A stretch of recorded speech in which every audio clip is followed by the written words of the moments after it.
तो सुंदर इस वैशाख मास के शुक्ल पक्ष की एकादशी को कहा जाता है मोहिनी एकादशी।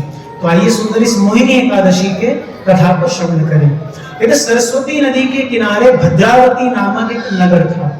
वहां पर द्वितीमान नामक चंद्रवर्षी राजा राज्य किया करता था।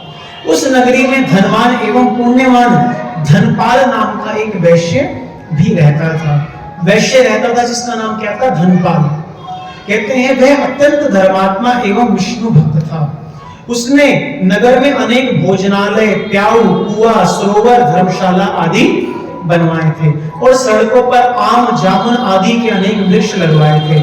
उस वैश्य के 5 पुत्र थे। वैश्य का मतलब समझ रहे ना आप सब लोग, जो आजकल की भाषा में जिन्हें कहते हैं बनिया जी, ठीक है, सेठ जी, लाला जी कह देते हैं ना, तो शास्त्रों में उनको वैश्य कहा गया था।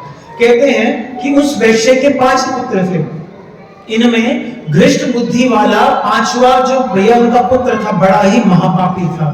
वह ना तो ब्राह्मणों का आदर करता, ना अपने पितरों का, ना अपने पितों का, किसी का भी आदर नहीं करता।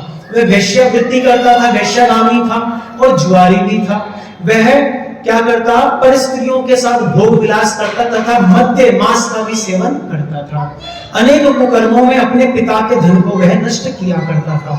इन्हीं कारणों से उसके पिता भाइयों ने मिलकर उसे घर से निकाल दिया। घर से निकल जाने के बाद वह अपने गहने और कपड़े बेचकर निर्वाह करने लगा। घर से निकाल दिया, भाई राजा था तो सुंदर वस्त्र पहने थे, खूब सुंदर आभूषण पहने थे, उन्हीं को बेच करके अपना निर्वाह करने लगा। जब सारा धन उसका नष्ट हो गया तो वैश्या और संगी साथियों ने भी उसका भैया साथ छोड़ दिया। आपका साथ कोई कब तक देखता है? जब तक आपके पास धन है। जैसे ही धन खत्म होता है, सबसे पहले जितने संगी साथी हैं सब छोड़ते हैं। दूसरे फिर जितने आपके इष्ट मित्र हैं वो साथ छोड़ देते हैं, फिर जितने रिश्तेदार हैं वो साथ छोड़ देते हैं, और अंत में तो भैया शास्त्रों में इतना तक आया है और आप लोगों को देखने को भी मिलता है, खुद की जो पत्नी होती है वो तक साथ छोड़ देती है। कहते हैं हमारे यहाँ कलयुग में 2 बड़े, एक दामोदर और एक दाम। कलयुग में 2 ही चीज बड़ी हैं, एक दामोदर और दाम। कहते दामोदर बैठे रहे, दाम करे सब काम। ठाकुर जी तो बैठे रहते लेकिन काम दाम ही करता है। तो भैया सबने उसका साथ छोड़ दिया। अब वह भूख और प्यास से अत्यंत दुखी रहने लगा। तब अन्य कोई आर्थिक सहारा ना देखकर वह चोरी करने लगा। एक बार वह पकड़ा गया, परंतु सिपाहियों ने उसको वैश्य पुत्र जानकर छोड़ दिया। जानते थे भैया धनपाल जी का पुत्र है, छोड़ दिया। मगर वह दूसरी बार फिर पकड़ा गया तो उन्होंने उसे राजा के सामने उपस्थित कर दिया। राजा ने उसको बहुत दुख दिया और उसे नगर से बाहर निकाल दिया। वह वन में चला गया, पशु पक्षियों को अब मारकर खाने लगा। कुछ सामान लेने के पैसे तो थे नहीं, क्या करता। कुछ समय पश्चात वह बहेलिया बन गया और धनुष बाण लेकर पशु पक्षियों को मार मार कर खाने लगा। एक दिन वह भूखे और प्यास से दुखित होकर शिकार की खोज में वन में भटकते हुए कौंडिल्य ऋषि के आश्रम पर पहुंच गया। उस यहाँ पर आया कौंडिल्य ऋषि गंगा जी से स्नान कर आ रहे थे, उनके वस्त्र भीगे पड़े थे। कि जब आए तो उनके वस्त्र भीगे हुए थे। अब चाहते तो भैया पहुंच पांच के आ जाते, लेकिन नहीं आए, क्योंकि जानते हैं शास्त्रों में कैसी मर्यादा है। तो जब वो चलकर आ रहे थे, भैया कपड़े गीले थे तो थोड़ी छींट पड़ रही थी इधर उधर, कभी कहीं पड़ रही कहीं, तो ऐसे ही एक छींट किसको लग गई? वही महाराज जो वैश्य का पुत्र था, जो बहेलिया बन गया, उसको लग गई।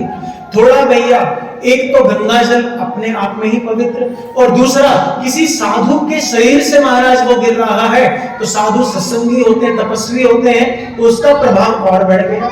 तो जैसे ही उसके ऊपर वो बूंद गिरी तो महाराज उसकी थोड़ी सुबुद्धि जागृत हो गई और वह मुनि के सामने हाथ जोड़कर कहने लगा, हे मुनि श्रेष्ठ, मैंने अपने जीवन में बहुत पाप किए हैं। अब उन पापों से छूटने का कोई साधारण और बिना धन का उपाय बताओ। कंडीशन रख दी, बिना धन का, क्यों, पैसे तो है नहीं मेरे पास, तो बिना धन का उपाय बताओ। तो उसके दीन वचन सुनकर ऋषि मुनि कहने लगे, ध्यान देकर सुनो, तुम वैशाख मास के शुक्ल पक्ष में मोहिनी एकादशी का व्रत करो, इससे तुम्हारे सारे पाप नष्ट हो जाएंगे। मुनि के वचन सुनकर वह अत्यंत प्रसन्न हुआ और उनके द्वारा बताई गई विधि के अनुसार मोहिनी एकादशी का व्रत किया। गुरु वशिष्ठ बोले कि हे राम, इस व्रत के प्रभाव से उसके सारे पाप नष्ट हो गए और अंत में वह गरुड़ पर चढ़कर विष्णु लोक में गया। इस व्रत से मद, मोह, माया आदि सब नष्ट हो जाता है। इसके महात्म को पढ़ने अथवा सुनने से 1000 गोदान के पुण्य का बराबर फल मिलता है। तो सभी लोग क्या कहेंगे? श्री मोहिनी एकादशी की